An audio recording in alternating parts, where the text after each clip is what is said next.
Next identity movie ఓటీటీలో వచ్చింది. So ఈరోజు మనం మాట్లాడుకో ఐడెంటిటీ మూవీ గురించి. ఈ సినిమా ఇప్పుడు థియేటర్లో రిలీజ్ అయింది కాదు, ఓటీటీలో రిలీజ్ అయింది. సో త్రిష నడిచిన నివేద థామస్ సో గత వారంలో థియేటర్లో రిలీజ్ అయింది, కానీ అట్టర్ ఫ్లాప్ వల్ల మళ్ళీ ఓటీటీలో రిలీజ్ చేశారు. సో ఐడెంటిటీ ఒక ఇంట్రెస్ట్ కథ థ్రిల్లర్. ఇందులో ప్రధాన పాత్ర ఒక రహస్యంతో ముడిపడి ఉంటుంది మరియు ఆ రహస్యాన్ని అన్వేషించే ప్రక్రియలో ఎన్నో ట్విస్టులు మరియు టర్న్స్ ఉంటాయి. కథలోని సన్నివేశం ప్రేక్షకులు ఎండు వరకు కూర్చోబెట్టేలా చేస్తాయి.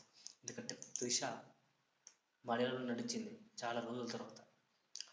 సో అందుకే ఈ సినిమాపై ఎలాంటి అంచనా లేదు, ఎందుకంటే ఇది ఫ్లాప్ అయిపోయింది. అంతకుముందు వచ్చిన ARM cinema block buster hit అయింది, కానీ ఆ హీరోకి మళ్ళీ ఇట్లేదని చెప్పాలి. సో ఇది ఒక సస్పెన్స్ థ్రిల్లర్. సో ఈ సినిమా కథ ఒక మర్డర్ మిస్టరీ చుట్టూ తిరుగుతుంది. హీరో పోలీస్ ఆఫీసర్ ఈ కేసును ఎలా ఛేదించారు, అసలు నిందితుడు ఎవరు అనేది ప్రధాన కథ. ఈ సినిమా మొదటి నుంచి టెన్షన్ కలిగించి సాగుతుంది. సో ఇందులో హీరో విలన్ పాత్ర చాలా పవర్ఫుల్గా ఉన్నాయి. హీరోయిన్ రోల్ స్టోరీకి మంచి సపోర్ట్గా ఇచ్చింది. పోలీస్ క్యారెక్టర్ చాలా ఇంట్రెస్టింగ్గా కనిపించాయి. Technical highlights, cinematography, dark intense visuals, BGM, thrilling elements and good support. Screenplay first half mystery, second హాఫ్లో solid reveals plus points. Gripping కథ, ఇంటెన్స్ అన్న రివర్స్ స్క్రీన్ ప్లే. కొన్ని నెగిటివ్, కొన్ని సీన్లు కాస్త స్లోగా అనిపించవచ్చు.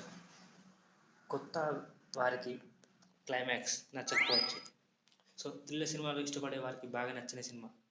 సో ట్విస్ట్లు మిస్టర్ ఆస్వాదించి ప్రేక్షకులు ఈ సినిమాని చూడవచ్చు.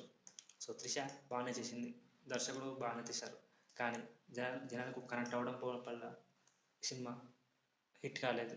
సో ఇప్పుడు ఓటీటీలో రిలీజ్ అయింది. సో ఇది జీ5లో రిలీజ్ అయింది, చూడండి.